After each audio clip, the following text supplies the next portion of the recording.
সালামু আলাইকুম বন্ধুরা, আজকে চলে আসলাম আমাদের লিচু বাগানে। আমাদের এটা লিচু বাগান।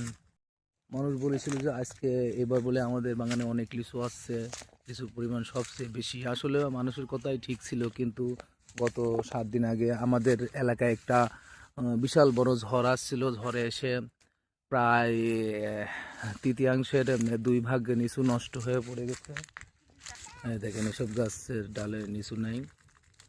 এটা মূলত ঝড়ের কারণে, এই আবহাওয়ার কারণেই অনেক কিছু পড়ে গেছে গাছ থেকে।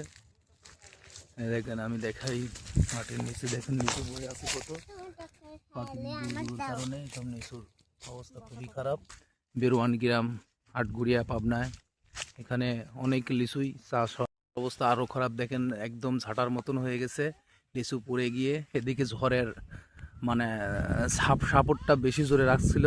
বাতাসের গতিবেগটা এমনই ছিল যে একটা ঘূর্ণি হয়, যেমন পাক খাইতে খাইতে চলে যায় বাতাস, ওই রকম পাকের মাধ্যমে একদম তছনছ করে দিয়ে গেছে এলাকার পরিবেশ। এখানে একটা ছোট ভাই আছে আমাদের, লিচু গাছে বীজ দিচ্ছে। দেখেন কি আধুনিক প্রযুক্তির মাধ্যমে পাইপ লাগানো আছে গাছে উঠে, কারণ লিচু গাছ অনেক লম্বা বড় হয় তো। এখানে দেখেন লাইন টানানো আছে, এদিক দিয়ে পানি যায়। আমার কাকারা আছে, বীজ দিচ্ছে এখানে আধুনিক পদ্ধতি। এটা ছোট একটা মেশিন, আর এদিকে কিন্তু পানি যাচ্ছে, এটা মেডিসিন লাগানো আছে।